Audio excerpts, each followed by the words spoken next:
Hello students. आज हम लोग पढ़ेंगे कि कोल और पेट्रोलियम कैसे बनता है। हम लोग क्या पढ़ रहे थे? Carbon and it's compounds. तो कार्बन और इट्स कंपाउंड्स के अंतर्गत जो है कि इसमें कोयला और पेट्रोलियम भी आता है। कोल भी कार्बन से ही बनता है, कोल और पेट्रोलियम। तो जो कोल और पेट्रोलियम होता है ये कैसे बनता है इसमें हम देखेंगे। तो कोल और पेट्रोलियम के लिए जो बनने के लिए उत्तरदायी जो हमारे पास मटेरियल है वो क्या है? बायोमास है। तो कोल और पेट्रोलियम किससे बनते हैं? हमारे बायोमास से। अब ये बायोमास क्या होता है? तो बायोमास होते हैं कि जो प्लांट्स होते हैं या एनिमल्स होते हैं, जो या एनिमल ह्यूमन बींग्स जो भी होते हैं, तो वो क्या होते हैं कि एक समय के बाद जो है कि ये क्या करते हैं, मृत हो जाते हैं, डेड हो जाते हैं। तो इनके जो रिमेन्स बचते हैं, इनके क्या बचते हैं? रिमेन्स जो बचेंगे, रिमेन्स क्या हो गया? इनके अवशेष हो गया। तो जो अवशेष इनके बचते हैं उनसे जो है कि ये हमारा को अवशेष का मतलब जो इनको मृत के बाद, डेड हो जाने के बाद जो बच जाता है उसको रिमेन्स बोलेंगे। और इन अवशेषों से कोयला और पेट्रोलियम बनते हैं। कैसे बनते हैं? ये दो प्रोसेस में बनते हैं। तो कुछ एक क्या प्रोसेस होता है इनका बनने का? जो प्रोसेस होता है इसमें दो प्रोसेस होते हैं। एक तो होता है बायोलॉजिकल प्रोसेस और दूसरा होता है जियोलॉजिकल प्रोसेस। जियो का मतलब होता है अर्थ। तो अर्थ के प्रोसेस और बायोलॉजिकल। बायोलॉजिकल प्रोसेस में क्या होता है? जब ये डेड हो जाते हैं प्लांट्स और एनिमल्स, तो इनको क्या करते हैं कि जो बैक्टीरिया होते हैं, बैक्टीरिया क्या करते हैं, इनको तोड़ते हैं। सिंपलेस्ट फॉर्म में तोड़ देंगे और धीरे धीरे टूटने के बाद जो है कि वो काफ़ी लंबे प्रोसेस के बाद कोल या पेट्रोलियम, इस तरह से पेट्रोलियम या कोल बनेंगे। हम देखेंगे कैसे प्रोसेस में बन रहे हैं। तो जो बायोलॉजिकल प्रोसेस क्या होता है? डिके ऑफ जो भी हो, ये जो जो हमारे पास सूक्ष्म तत्व होते हैं, इस सूक्ष्म तत्वों में होते बैक्टीरिया जो होता है इसको बोलते हैं, ये सूक्ष्म होता है बैक्टीरिया। बैक्टीरिया क्या करता है? डिके कर देता है किस चीज़ को? जो एनिमल और प्लांट्स के अवशेष होते हैं इनको क्या करता है? तो इसको लिखेंगे डिके बाई बैक्टीरिया। तो जो बायोलॉजिकल प्रोसेस होगा उसमें क्या होगा?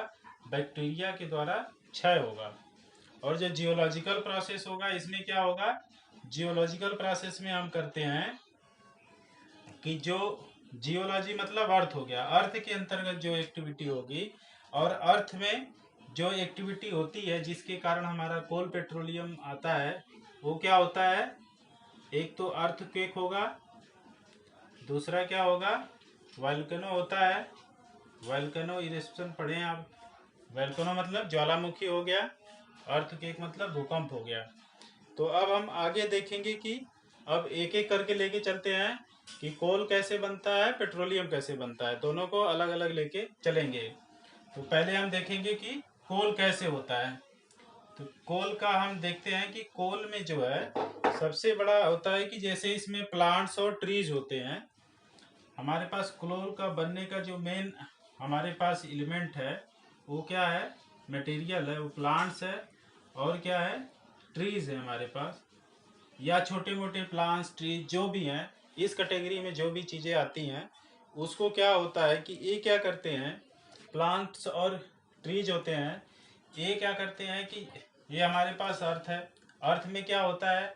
भूकंप आता है, कहीं ज्वालामुखी आती है, बहुत सारी क्रियाएं चलती रहती हैं। मान लेते हैं कि यहाँ पे ये ज्वालामुखी हो गया, ज्वालामुखी इरप्शन हुआ, और यहाँ पे क्या थे? बहुत सारे प्लांट्स थे, बहुत सारे पेड़ थे। ये क्या हो जाएंगे कि जब ज्वालामुखी आएगा या भूकंप आएगा। भूकंप में क्या होता है, जमीनें ऊपर की नीचे, नीचे की ऊपर हो जाती है। तो ये क्या होते हैं, जो प्लांट्स होते हैं, इन जमीनों के बीच में इनके जो लेयर्स होते हैं, इनके बीच में जो ये प्लांट होते हैं, ये छोटे छोटे ट्रीज होते हैं, ये क्या होते हैं, दफन हो जाते हैं इनके अंदर दफन होने के बाद काफ़ी इस पे क्या हो जाता है, प्रेशर पड़ जाता है। तो इस प्रेशर से क्या होता है कि ये जितने जो प्लांट्स होते हैं, ये होते हैं किस में कन्वर्ट हो जाते हैं, ये ड्यू टू प्रेशर ये कन्वर्ट क्या हो जाते हैं, ये सारी चीज़ें जो होती हैं ये कन्वर्ट हो जाती हैं कोल में। तो कोल कैसे बनता है, जो भी हमारे पास ज्वालामुखी क्रिया है या भूकंप की क्रिया है, इसके द्वारा क्या होता है कि ये ट्रीज है, प्लांट्स है, ये क्या होते हैं, जमीन के अंदर दब जाते हैं काफ़ी लंबे समय के लिए। जब दब जाते हैं ये, तो चूंकि हाई प्रेशर हो जाता है, इसमें कई लेयर्स आ जाते हैं, पृथ्वी के कई लेयर्स के अंदर ये दबाव हो जाता है काफ़ी इनके ऊपर। तो ये धीरे धीरे धीरे क्या होते जाते हैं, कोल में कन्वर्ट हो जाते हैं। ये किस में कन्वर्ट हो जाते हैं, ये कोल में कन्वर्ट हो जाते हैं। तो कोल के बनने की ये प्रक्रिया होती है कि कोल कैसे बनता है। तो अब इसके बाद देखेंगे हम कि पेट्रोलियम कैसे बनता है। तो पेट्रोलियम के लिए हम देखेंगे कि पेट्रोलियम हमने दैनिक जीवन में भी हमें डेली यूज करते हैं। पेट्रोलियम में क्या आ जाता है, पेट्रोलियम का मतलब जो हमारे पास ऑयल है, गैस है, जो बन रहा है हमारे पास। तो पेट्रोलियम देखें कैसे, पेट्रोलियम का मतलब हमारे पास क्या हो गया, ऑयल है, गैस है, किसी भी फॉर्म में हो सकता है। तो ये हम पेट्रोलियम देखेंगे कैसे बनता है। पेट्रोलियम क्या होता है कि हमारे इसके लिए जरूरी मटेरियल क्या है, ह्यूमन बॉडी जो चाहे एनिमल बॉडी जो, ये क्या करता है, अब ये क्या हो जाएंगे एक समय के बाद। जैसे समुद्र में भी बहुत सारे क्या होते हैं, ये तो हम क्या देखते हैं, अर्थ के ऊपर पाया जाता है, यानी ये लैंड पे पाए जाते हैं। इसी तरह हमें सी में भी मिलते हैं बहुत सारे बॉडीज, या बॉडीज क्या मिलते हैं, बॉडीज ऑफ सी, जो सी में रहने वाले जानवर है, एक्वेटिक है, उसमें जो है कि उनकी भी बॉडीज मिलती है।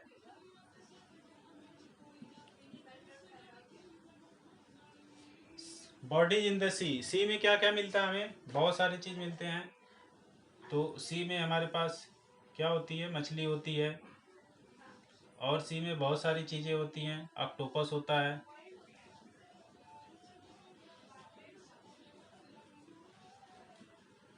तो ऑक्टोपस होता है, ये होती है। जब ये सारी चीज़ें क्या होती हैं, डेड हो जाती हैं, डेड होने के बाद क्या होता है, कुछ तो समुद्र की तली में और कुछ इधर उधर।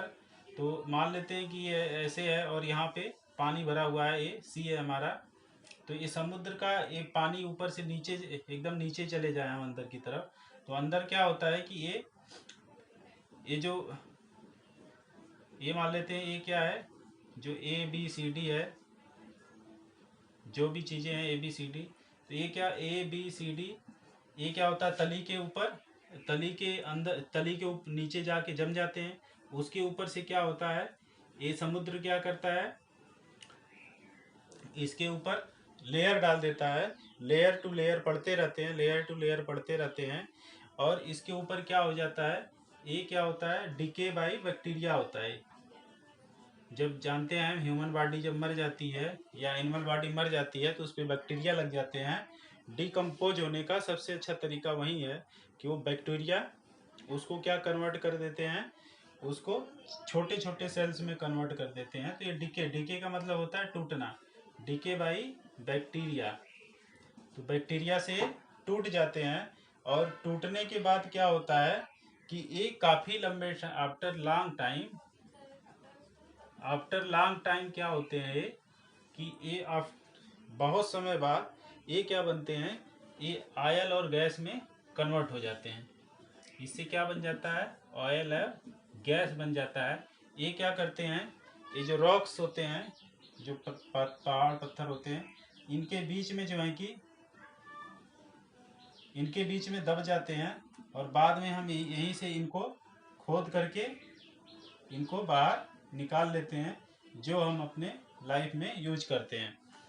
तो इस तरह से हम देखते हैं कि ये किस तरह से हमारा पेट्रोलियम का निर्माण होता है। इनको फॉसाइल फ्यूल भी कहा जाता है। जो ये पेट्रोलियम होते हैं इनको और क्या बोला जाता है, ये फॉसाइल फ्यूल। फॉसाइल फ्यूल क्यों बोला जाता है, क्योंकि ये ह्यूमन और एनिमल की जो बॉडीज होती है उनसे बनते हैं, इसलिए इसको फॉसाइल फ्यूल भी कहा जाता है। तो हमने देख लिया कि कोल कैसे बनता है, पेट्रोलियम कैसे बनता है, और इनके कौन कौन से इम्पॉर्टेंट फैक्टर हैं जो अफेक्ट करते हैं इनको बनने के लिए। ये सारी चीज़ें इसमें हो गई। अब हम देखेंगे आगे कि जो कार्बन के कंपाउंड्स हैं उनमें ऑक्सीडेशन रिएक्शन कैसे होता है, रिडक्शन रिएक्शन कैसे होता है।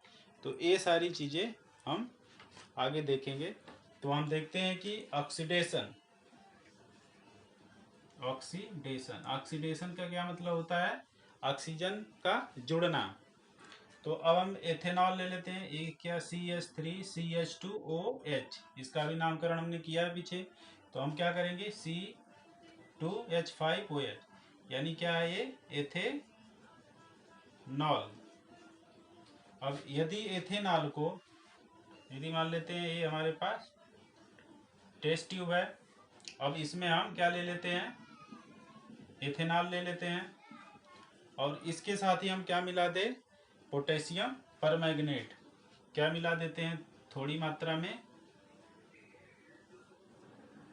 KMnO4, इसको बोलते हैं पोटेशियम परमैंगनेट।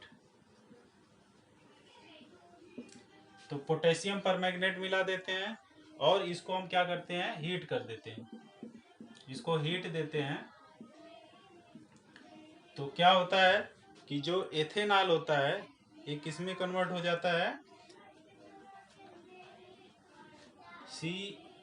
हमने क्या मिलाया, CH3CH2OH है। इसके बाद हमने क्या किया, इसमें हमने पोटेशियम परमैंगनेट मिलाया। पोटेशियम परमैंगनेट क्या हो गया, इससे जो है KMnO4 पोटेशियम परमैंगनेट मिला दिया इसमें, और इसको हमने क्या दे दिया, हीट दे दिया। तो इससे क्या बन जाएगा, ये CH3COOH। इसको क्या बोलते हैं हम, COOH वाले को कार्बोक्जिलिक एसिड बोलते हैं, कार्बोक्जिलिक एसिड। तो जो ये कार्बोक्जिलिक एसिड है, इस कार्बोक्जिलिक एसिड में क्या हो गया, यहाँ पे कितने हैं, ये क्या है, एक ऑक्सीजन है, यहाँ पे एक ऑक्सीजन और जुड़ गया। तो क्या हो गया, ये ऑक्सीडेशन हो गया। और जो ये KMnO4 है ये क्या ऑक्सीडाइजिंग का काम करता है, इसलिए इसको ऑक्सीडाइजिंग एजेंट बोलते हैं, ऑक्सीडाइजिंग एजेंट हो गया ये। तो ये ऑक्सीडाइजिंग एजेंट हो गया। और ये क्या, OH क्या होता है, एल्कोहल होता है। जैसे ये क्या है, एथेनॉल, ये क्या है, एल्कोहल है, और ये क्या है, एसिड है। तो एल्कोहल से क्या बन गया हमारे पास, एसिड बन गया।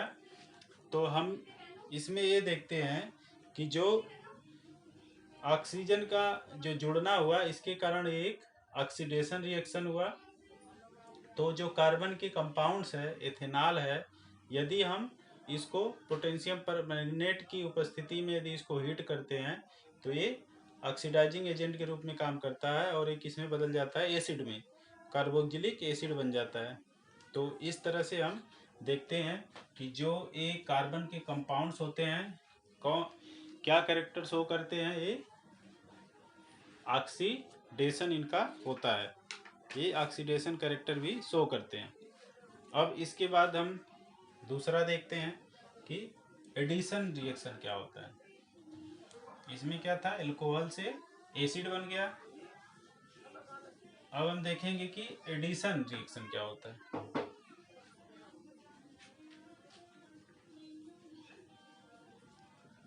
एडिशन रिएक्शन क्या होता है, एडिशन रिएक्शन का मतलब क्या होता है, जुड़ना हो गया। तो यदि हम एग्जाम्पल लेके चले कि अनसेचुरेटेड हाइड्रोकार्बन से हम चलेंगे।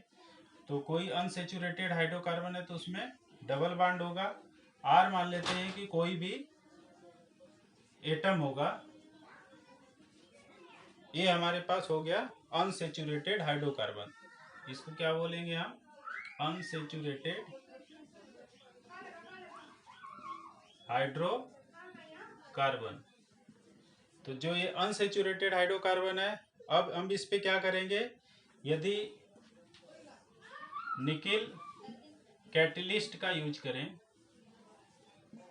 निकिल कैटलिस्ट, और इसके साथ इस पे हाइड्रोजनेशन करें इसका हम, तो हाइड्रोजनेशन से क्या होगा कि इस पे जो सी है, जो डबल बॉन्ड है, ये क्या हो जाएगा? सिंगल बॉन्ड हो जाएगा। और ये आर मान लेते हैं कोई और एटम होगा और यहाँ पे एच आ जाएगा। यदि H2 को जोड़ते हैं यहाँ पे तो ये 2H2 लेके H आर मान लेते हैं कोई और होगा। तो ये क्या हो जाएगा? ये डबल बॉन्ड हो गया यहाँ से, ये हो गया सिंगल बॉन्ड। सिंगल बॉन्ड वाले को क्या बोलेंगे? सेचुरेटेड ये हाइड्रोकार्बन।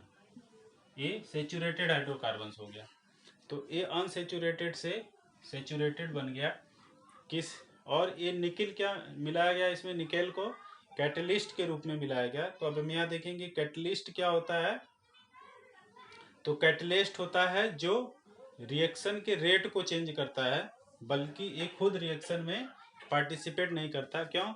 क्योंकि यहाँ कहीं भी निकिल नहीं आएगा। तो इसका मतलब ये हुआ कि ये निकिल जो कैटलिस्ट, हम कोई भी चीज़ यूज करें तो कैटलिस्ट क्या होगा? जो कैटलिस्ट होता है इसको बोलते हैं कि यह रेट चेंज कर देता है रिएक्शन को, लेकिन खुद रिएक्शन में पार्टिसिपेट नहीं करता। Change the rate of reaction without changing reaction. ये मतलब रिएक्शन में पार्टिसिपेट नहीं करता, कहीं निकल नहीं आता है इसमें जो प्रोडक्ट बनेगा, बल्कि ये क्या करता है कि कैटलिस्ट जो होता है, जो इसका रेट है बढ़ा या घटा देगा। तो रेट को बढ़ाने या घटाने के लिए हम निकिल कैटलिस्ट का यूज़ करते हैं। तो इस तरह से हमने देखा कि एडिशन रिएक्शन में हाइड्रोजन, तो यहाँ पे क्या आ गया? एच आ गया। तो ये इसको क्या बोलेंगे हम? ये है एडिशन रिएक्शन जिसमें एच जुड़ जा रहा है। अच्छा, हम इसका यूज क्या करते हैं? इसका प्रयोग क्या करते हैं? हम जानते हैं कि जो अनसेचुरेटेड होते हैं कार्बन, ये क्या होते हैं? आसानी से टूट जाते हैं। और जो सेचुरेटेड होता है ये आसानी से नहीं टूटता। तो यदि हम मान लेते हैं कि जो हमारे पास वेजिटेबल्स आयल हैं, यदि उनको हम अनसेचुरेटेड रूप में रखेंगे तो वो जल्दी टूटेंगे और जल्दी हमारे शरीर के लिए सुपाच्य होगी, या उसका मेटाबॉलिज्म अच्छा होगा, जल्दी से टूट जाएंगी। इसको रखेंगे यदि आप अपने खान पान में इस तरह के आयल को जो कि सेचुरेटेड है, तो ये क्या करेगा? जल्दी टूटेगा नहीं और क्या करेगा? प्रॉब्लम क्रिएट करेगा। तो हम जो, जैसे कि हम मान लेते हैं कोई अनसेचुरेटेड हमारे पास ऑयल होते हैं, जो वो क्या करते हैं? वो हेल्दी होते हैं, ब्रोकन हो जाते हैं। तो ये क्या होते हैं? जो ये हमारे लिए हेल्दी हो जाएंगे। क्यों? क्योंकि इजिली ब्रोकन है। आपने पढ़ रखा है पीछे कि जो इनके बॉन्ड होते हैं ये वीक होते हैं in comparison to this bond जो सेचुरेटेड में है। तो ये क्या होते हैं? अनहेल्दी होते हैं। तो हम देखते हैं कि जो एनिमल फैट होते हैं, एनिमल के जो फैट पाए जाते हैं वो क्या होते हैं? इसी रूप में पाए जाते हैं जो सेचुरेटेड रूप में होते हैं, जो कि अनहेल्दी होते हैं। जो एनिमल फैट होता है क्या होता है? अनहेल्दी होता है। तो हमने देखा कि इसमें सेचुरेटेड और अनसेचुरेटेड का क्या फ़ायदा है और कैसे ये हमारे बॉडी को अफेक्ट करता है। अब हम देखेंगे इसमें एक है सब्स्टिट्यूशन रिएक्शन। एडिशन रिएक्शन के बाद हम एक और देखेंगे, सब्स्टिट्यूशन रिएक्शन क्या होता है।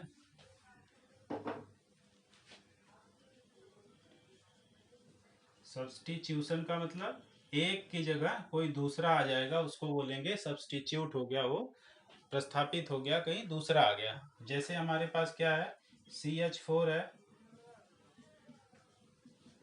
ये CH4 है, इसको हम क्लोरीन से रिएक्शन कराएं, यदि सनलाइट की उपस्थिति में, यहाँ क्या होना चाहिए, जरूरी है सनलाइट जरूरी है, तो ये क्या करेगा, CH3Cl बन जाएगा, एक Cl इसके साथ ऐड हो गया, प्लस HCl बन जाएगा।